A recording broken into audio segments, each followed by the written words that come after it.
Renard. Renard.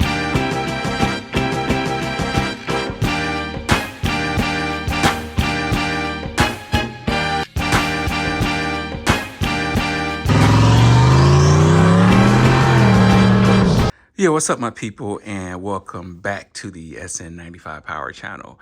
So this is a overdue video. I been real heavy with the red Mustang content, trying to get it together for Ponies and Smokies.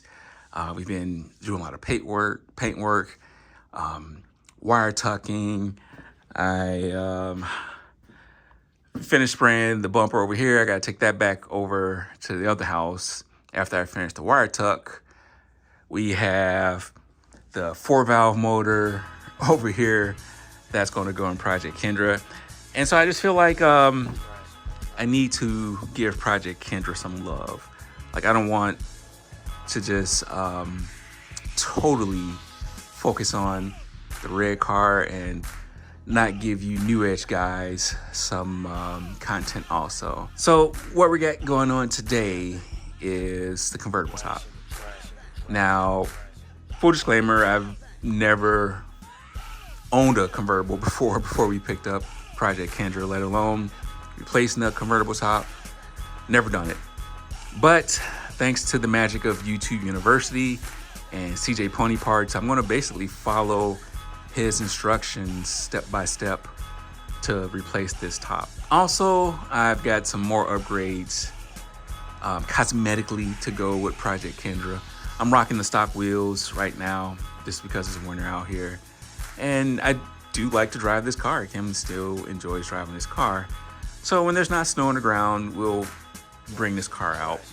As far as mods for this car upcoming, just mainly stereo stuff. For now, let's get into this. So far, all that I've done is I remove the lower seat cushion and the upper seat. So what I need to do next is I'm going to remove these panels.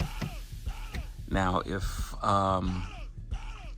there's plenty of videos out here, you can check out my stereo video. I'll link it in here someplace on how to remove these panels. I'm not going to focus much on that, but I just want to get some things out of the way before I start diving into this top removal.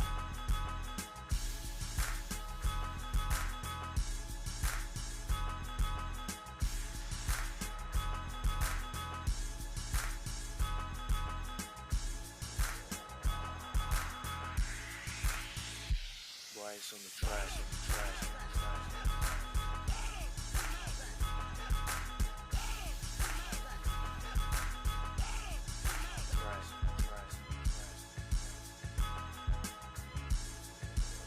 All right, so that's pretty much all the panels dealing with the back seat. Now, if I remember correctly, Bill started off by removing these weather strips on both sides. Now you guys are gonna see me stop and reference that CJ Pony's Part video a lot. I think it's a great tutorial. There's some other tutorials on how to replace convertible top out there, but I think Bill and the crew over at CJ Pony's Part put a good piece together. So let's remove these weather stripping, and I'll reference the video to see what to do next.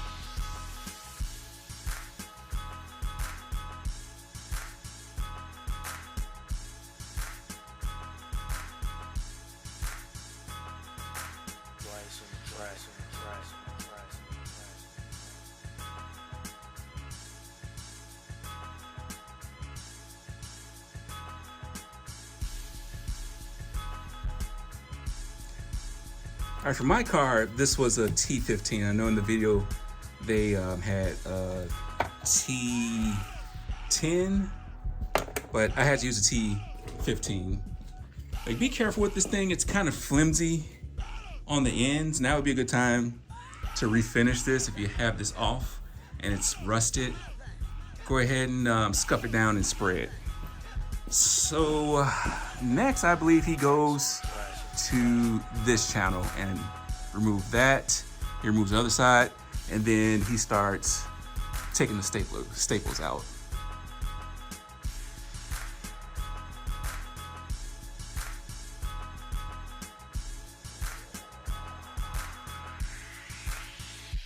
Boys on the trash, on the trash,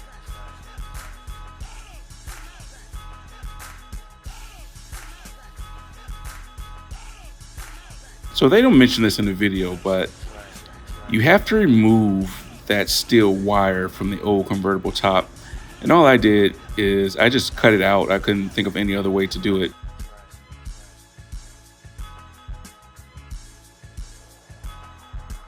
All right, the time lapse died, so I'm down to this last bowl back here that I have to get off. See, I thought I got these bolts out of here, but I can't get this last bow taken off.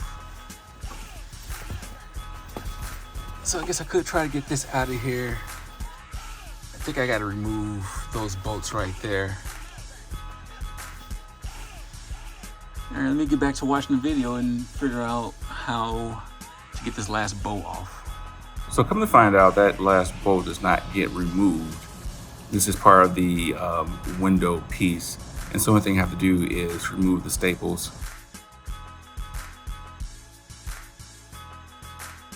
boys on the trash, on the trash, on the trash, on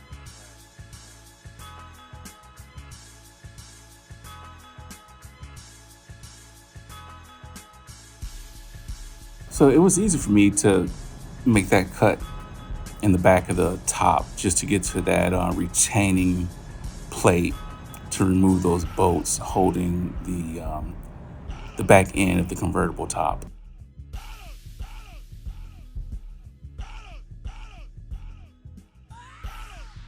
That might have looked easy and simple getting that cable out, but that was by far the most frustrating and time-consuming thing part of this process. Going back in wasn't as easy either.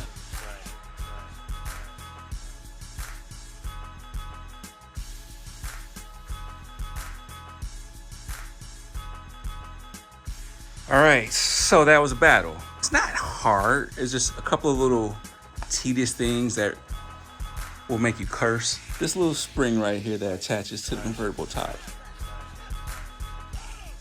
will make you curse somebody out or pull your hair out. That was like one of the more time-consuming things. What else? Like removing the staple. I probably should have left that retaining bar in. It's just a lot easier. Probably remove the staples that way. Didn't do it. So I have to like use a little pry bar and pull all the material and staples out. So I'm gonna open up the box, pull the new top out, lay it on top, kind of let it sit, and it's not really baking because it's like 40 degrees out here, but just let it sit on the car until I come back out here, and yeah, we'll go from there. So I know some of you guys are saying like, whoa, why did you go with the plastic back there in the back and it's not even defrosted? Well, let me explain my thought process on this. This was a top that cost $161 with tax. I've never done this before. So in the event that I royally screw this up, I'm only out of my time and $160. If, you know, I would have went with a $600 top and I royally screwed it up, then I would have been out of $600 and my time. Thought process behind this is, I'll do this. I kind of got a good understanding how this comes off and how it comes back together now, especially with the two-piece, but they do sell the one piece with the glass. So I'll do it. I'll probably roll with it for the summer. Over the winter time, I'll upgrade, get the glass version of this and redo it again. But I just really wanted to try this myself and get some, something to seal better, because, it was leaking water pretty bad when I would leave the car out in the rain. So I just wanted to just get a new top on, and like I say, this was the cheapest way for me to do it on a DIY self-install. So we'll put it back together. I don't think I'm gonna have any issues seeing how it came off, but we'll give it a try.